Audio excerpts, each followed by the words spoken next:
Alex Eala, yeah, that's been a talk, and which is understandable. There's some players coming from respective countries, like she's coming from Philippines. 2 weeks ago, Ayala arrived in Miami as a marked woman, world number 29, defending 390 points, expected to at least match last year's magical semi-final run.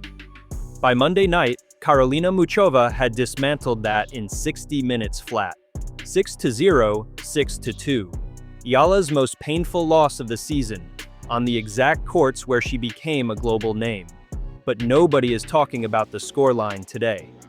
Because Novak Djokovic, 24 Grand Slams, 3 decades on tour, a man who has seen absolutely everything this sport has to offer, couldn't believe what Filipino fans did after that final point landed in Miami. He had already been warned.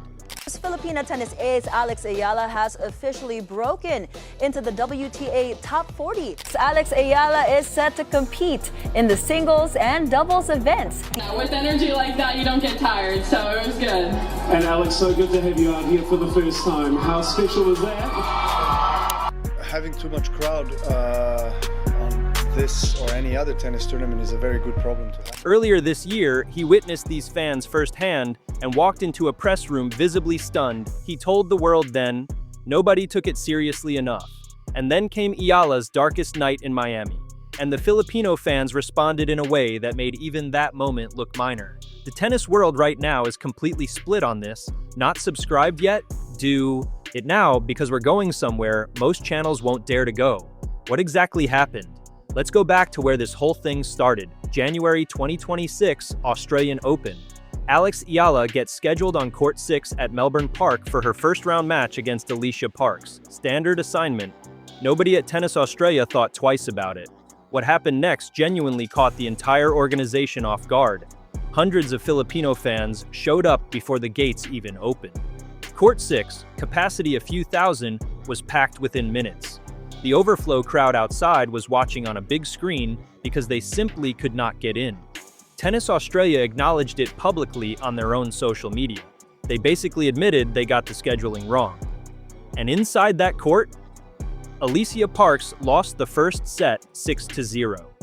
She later told reporters she was rattled, that the atmosphere was unlike anything she had prepared for. She did come back and win the match, but that almost became a footnote to the bigger story happening in the stands. Now this is the part where Djokovic enters the picture. 2 days after that match, Djokovic is sitting in a press conference after beating Francesco Maestrelli. A journalist asks him about record crowds at the Australian Open. Standard question. And then Djokovic goes completely off script and brings up Ayala without being asked. I saw the other day with Alex Ayala. That's been the talk, which is understandable. She's coming from the Philippines, which is now a big deal. She's been the biggest ever tennis player from that country, which is a big country and there's a big interest. And then he said the line that every Filipino tennis fan screenshot and shared within the hour. Having too much crowd on this or any other tennis tournament is a very good problem to have. Ayala, yeah, that's been a talk, and which is understandable. There's some players coming from respective countries, like she's coming from Philippines, which is now a big deal. She's been the biggest ever, tennis player from that country, which is a big country, and there's big interest names. It's difficult. It's not easy to manage that, but again, it's a good problem to have, to be honest. Here's why that quote matters more than people gave it credit for at the time.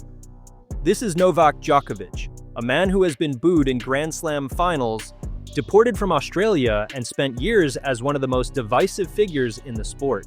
He has seen every kind of crowd tennis has to offer, and he was genuinely caught off guard by what Filipino fans were doing for a player with one Grand Slam main draw win to her name at that point. He was not just being polite, he was flagging something. He was essentially telling the tennis world, this fan base is different, and you need to start paying attention.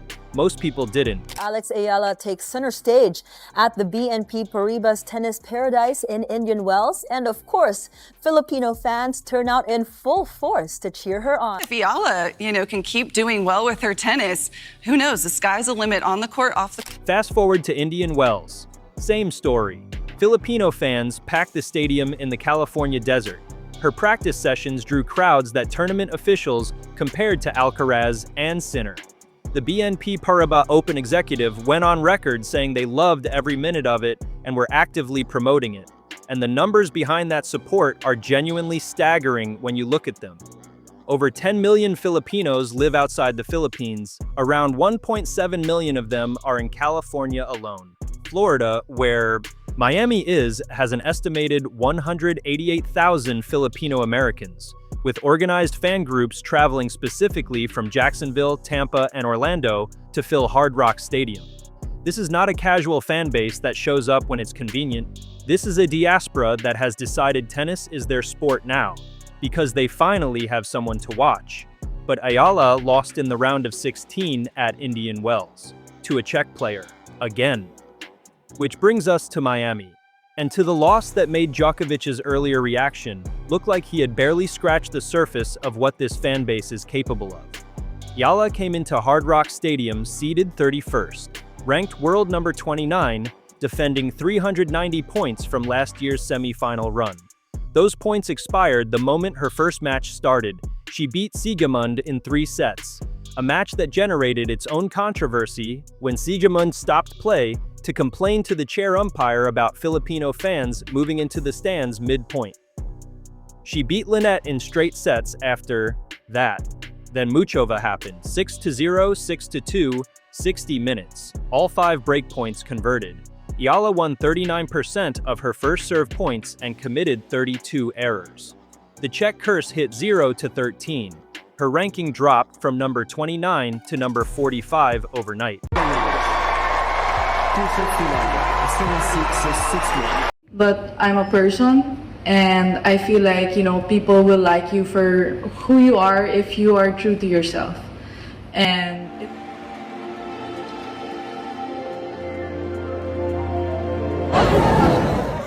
270 ranking points gone in an hour. To put that into perspective, Ayala entered Miami needing at least a semi-final finish just to break even on ranking points. Every round short of that was always going to hurt, but nobody expected it to end this way. Muchova won the opening set in 22 minutes. 22 minutes. She didn't drop a single game. Ayala, who had beaten Swiatek, Keys, and Ostapenko on these exact courts 12 months ago, couldn't string 2 points together in that first set. Muchova won 80% of her first serve points in the match. Ayala won 20% of her return points. That gap is not a close match that went the wrong way.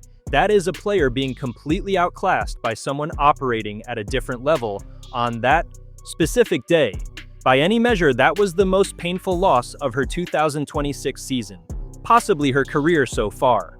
And here is exactly where the Filipino fans did what Djokovic couldn't believe. They didn't leave during the 6-0 first set. They didn't go quiet at 4-0 in the second.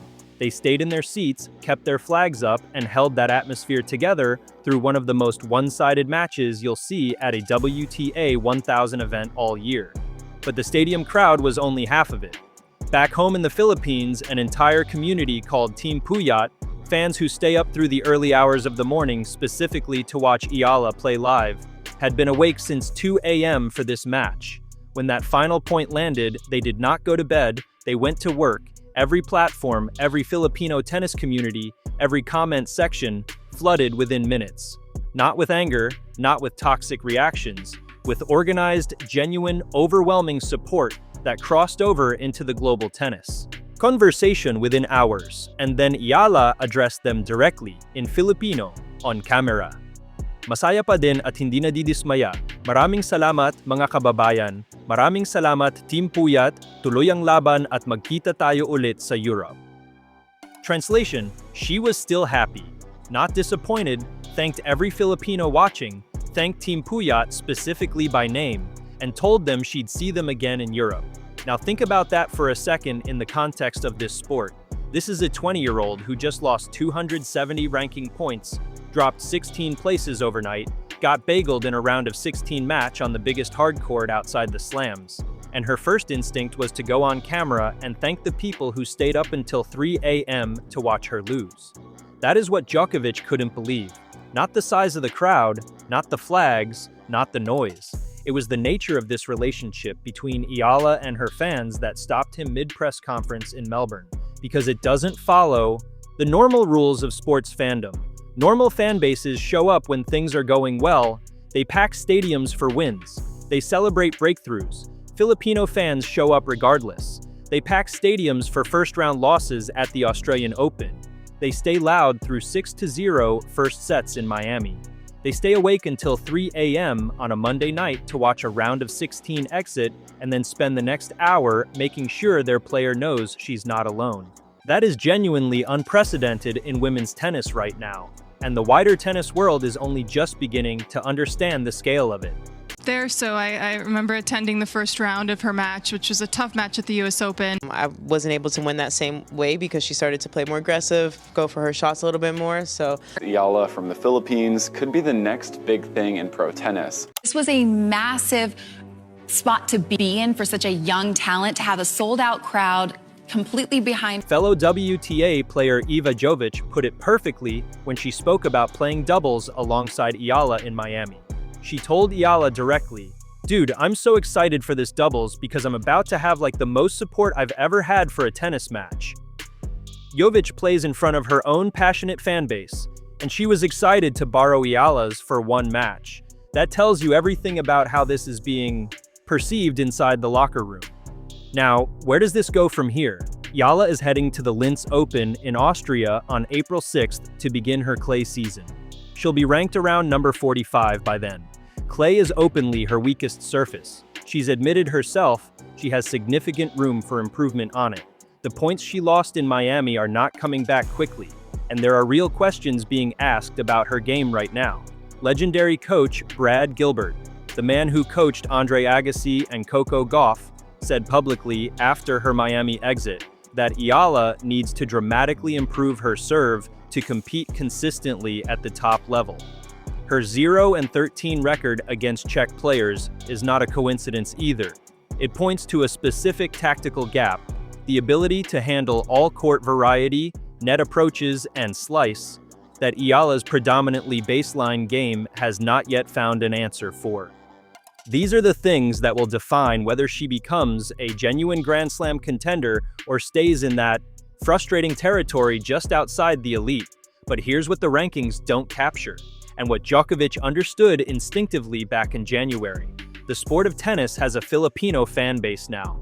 A real one, a global one that travels across continents, stays up through the night, and responds to a painful loss with more loyalty than most fan bases show after a championship win. That is not going away when Ayala has a bad week on clay. That is not going away if she drops to number 60. That fan base was built on heartbreak just as much as it was built on the Swiatek upset, and it has proven twice now in 2026 alone that it does not need a win to show up completely. Djokovic saw it first, said it out loud when nobody else was paying attention, and after what Filipino fans did following Ayala's most painful loss in Miami, it's fair to say even he underestimated it. If this is the kind of tennis content you want more of, the angles that go beyond the scorelines and actually get into what's happening in this sport right now, subscribe to this channel and hit the bell. We cover every major story from a perspective you're not getting anywhere else. Drop your thoughts in the comments below. We want to know where you stand on this, and we'll see you in the next one.